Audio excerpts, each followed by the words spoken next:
Welcome back to B expert IT solution. मैं हूं आपका होस्ट असद मुख्तार और आप देख रहे हैं हमारा new course be your on boss. तो लास्ट लेक्चर में हमने देखा कि फ्रीलांसिंग क्या है, उसको स्टार्ट करने के लिए कौन कौन सी चीज़ें हमारे लिए ज़रूरी होती हैं और हम उनको किस तरह फॉलो करें और हम फ्रीलांसिंग स्टार्ट कर सकते हैं। तो फ्रीलांसिंग में सबसे पहले जो इम्पोर्टेंट चीज़ होती है उसे हम स्किल्स बोलते हैं। मतलब कि अगर हमारे पास कोई स्किल होगी तो ही हम फ्रीलांसिंग कर सकते हैं। विदाउट स्किल में बहुत ही मुश्किल हो जाता है, एक मेस क्रिएट हो जाता है हम अगर फ्रीलांसिंग करते हैं। फॉर एग्जांपल हमारे पास स्किल नहीं है, हम काम पकड़ लें, आगे दे दें और इस तरह एक मेस क्रिएट हो जाता है। तो ज़रूरी है कि हमारे पास स्किल होनी चाहिए।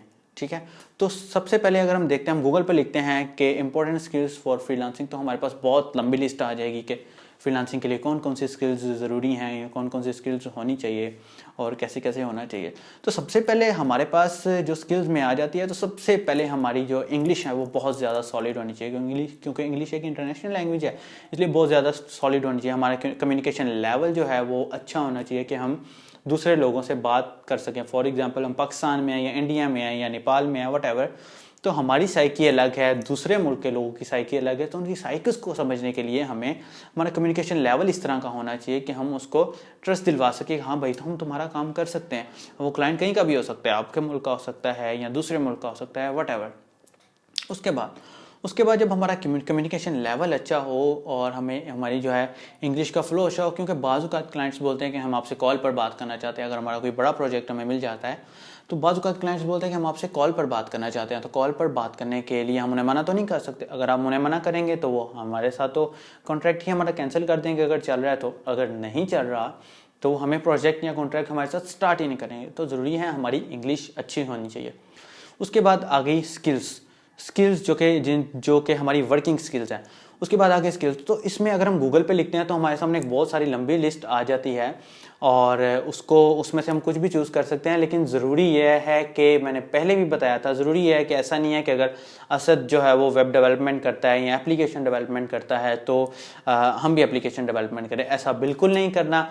जो स्किल हमें पसंद है, जिसमें हमारा पैशन बन सकती है या हमारा पैशन है कि जिसके ऊपर हम काम करते हुए थकते नहीं हैं, वो स्किल हम चूज़ करें। बिकॉज हमें काम करते वक्त हमारी कोई टाइमिंग नहीं होती।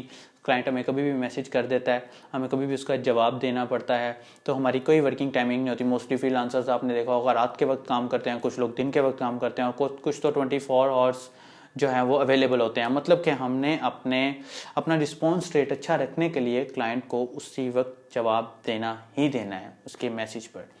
देन नेक्स्ट अगर हम बात करते हैं तो हमारे पास जो स्किल की लिस्ट आती है उसमें मेन स्किल्स ये हैं कि ग्राफिक एंड डिज़ाइनिंग और digital marketing, writing and translation, video animations, music and audio, programming, tech और बिजनेस। ग्राफिक्स के बारे में मैं आपको पहले भी बता चुका हूँ, थोड़ा सा हिंट देता हूँ कि जिसमें लोगो डिज़ाइनिंग आ जाती है, ब्रोशर डिज़ाइनिंग्स आ जाते हैं, उसके बाद वीडियो एडिटिंग्स के लिए जो हम फ्रेम्स बनाते हैं वो आ जाते हैं और एड्स वगैरह जो डिज़ाइंस होते हैं वो आ जाते हैं। उसके बाद अगर हम डिज़ाइनिंग की बात करें तो उसमें वेब डिज़ाइनिंग भी आ जाता है। वेब डिज़ाइनिंग में जैसे फॉर एग्जांपल वेब डिज़ाइनिंग के अंदर ओनली डिज़ाइनिंग के अंदर भी टाइप्स हैं, एप्लीकेशन डिज़ाइनिंग की, वेब डिज़ाइनिंग की। वेब डिज़ाइनिंग के अंदर जब भी वेबसाइट बनती है तो उससे पहले उसका डिज़ाइन बनाया जाता है। डिज़ाइन किस तरह बनाना है, उसको डिज़ाइन के बाद उसको फिर नेक्स्ट स्टेप होता है कि डेवलपमेंट की तरफ जाना, जो कि प्रोग्रामिंग टेक में आ जाता है। उसके बाद अगर हम एप्लीकेशन डेवलपमेंट करते हैं तो एप्लीकेशन को भी पहले डिज़ाइन ही किया जाएगा, उसके बाद डेवलप किया जाएगा और उसके बाद उसके ऊपर कंप्लीट वर्किंग होगी। तो ये होगी डिज़ाइनिंग की स्किल। उसके बाद आ जाए डिजिटल मार्केटिंग की स्किल। डिजिटल मार्केटिंग की स्किल जो है वो बहुत ज़्यादा इन है फ्रीलांसिंग की दुनिया में, बहुत ज़्यादा लोग काम कर रहे हैं इसके ऊपर। एफिलिएटेड मार्केटिंग के ऊपर काम कर रहे हैं, एसईओ कर रहे हैं, ऑन पेज एसईओ कर रहे हैं, ऑफ पेज एसईओ कर रहे हैं, सोशल मीडिया मार्केटिंग कर रहे हैं। तो इसके अंदर फर्दर आगे कैटेगरीज हैं। उसके बाद राइटिंग एंड ट्रांसलेशन की स्किल्स हैं। उसके बाद वीडियो एंड एनिमेशन की स्किल हैं। उसके बाद म्यूजिक एंड ऑडियो की स्किल है कि म्यूज़िक को एडिट कर लो या हमारे ऑडियो को सेटअप कर लो। बाजू का ऐसे क्लाइंट्स भी होते हैं कि जिन्होंने अपनी ऑडियो में से पीछे से शोर ख़त्म करवाना होता है, तो फिल्मोरा जैसे एडोब प्रीमियम प्रो जैसे सॉफ्टवेयर में वो चीज़ आसानी से यूज़ हो जाती है और उसको हम ख़त्म कर सकते हैं। अब फॉर एग्जांपल अगर हमें फ़ोटोशॉप आता है तो हम ग्राफिक्स के ऊपर आसानी से काम कर सकते हैं, या फ़ोटोशॉप भी बाकायदा एक स्किल है। उसके बाद प्रोग्रामिंग टेक की बात करते हैं। प्रोग्रामिंग टेक के अंदर जब हम आ जाते हैं तो उसके अंदर सॉफ्टवेयर डेवलपमेंट होता है, वेब डेवलपमेंट होता है, मोबाइल डेवलपमेंट होता है। मोबाइल डेवलपमेंट में ही कैटेगरीज हैं कि आप iOS की एप्लीकेशंस डेवलप कर रहे हैं या Symbian मोबाइल की एप्लीकेशन डेवलप कर रहे हैं या एंड्रॉयड एप्लीकेशन डेवलप करते हैं। अगर हम वेब में चले जाते हैं तो वेब के अंदर भी कैटेगरीज होती हैं कि जिस तरह हम फ्रंट एंड डेवलपमेंट कर रहे हैं, बैक एंड डेवलपमेंट कर रहे हैं, डेटाबेस मैनेजमेंट कर रहे हैं या कोई स्ट्रक्चर बनाकर दे रहे हैं जो ER डायग्राम्स होती हैं वट। उसके बाद हमारे पास आ जाता है कि जैसे तमाम की तमाम फील्ड जो हैं आपस में ताल्लुक़ रखती हैं, आपस में कनेक्ट रखती हैं। जैसे फॉर एग्जांपल सबसे पहले लोगो बनेगा, उसके बाद वेबसाइट डिज़ाइन होगी, उसके बाद वेबसाइट बनेगी, वेबसाइट के बाद उसकी एप्लीकेशन भी बनेगी, एप्लीकेशन के बाद उसके डिजिटल मार्केटिंग होगी, डिजिटल मार्केटिंग में सोशल मीडिया मार्केटिंग है, सोशल मीडिया मार्केटिंग जाहिर सी बात है जो भी कोई अपना ब्रांड लॉन्च कर रहे हैं, अपनी वेबसाइट बना रहा है, उसके ऊपर ट्रैफिक गेट करने के लिए कुछ ना कुछ तो यूज़ कर रहा है। हो सकता है वो सोशल मीडिया, हो सकता है वो गूगल, हो सकता है वो SEO अपनी वेबसाइट की करवा रहा हो।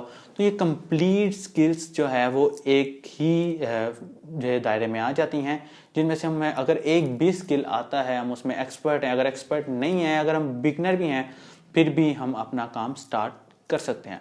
उसके बाद हम बिज़नेस के बारे में बात करते हैं। बिज़नेस, अगर एक बिज़नेस स्ट्रेटजीज लिखना भी एक स्किल है। जो बिज़नेस के स्टूडेंट्स वो मुझसे ज़्यादा बेहतर इसको समझते हैं कि बिज़नेस स्ट्रेटजीज लिखना, बिज़नेस टेक्निक्स लिखना, मार्केटिंग स्ट्रेटजीज लिखना, इसमें वेबसाइट के ऊपर, ऑनलाइन वेबसाइट्स के ऊपर हमारे पास क्लाइंट्स मांगते हैं कि जिन्होंने नया नया बिज़नेस स्टार्ट किया होता है तो उसमें वो पूछते हैं कि हमें बिज़नेस के लिए क्या कैटेगरीज होनी चाहिए, उसके लिए मार्केटिंग स्ट्रेटजीज क्या होनी चाहिए, हमें लोकल मार्केटिंग की ज़रूरत है, सोशल मीडिया मार्केटिंग की ज़रूरत है। तो इसके एक कंप्लीट प्रोसेस बनता है जिसको एक प्रेजेंटेशन के फॉर्म में हम दे सकते हैं, या कंप्लीट एल्गोरिदम की फॉर्म में दे सकते हैं, या स्टेप्स की फॉर्म में दे सकते हैं।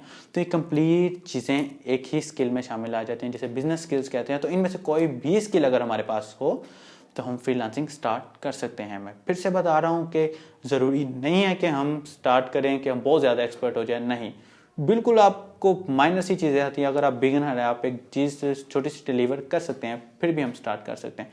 तो मिलते हैं अपने नेक्स्ट लेसन में नई चीज़ों के साथ। Don't forget to subscribe. Take care always. Good bye.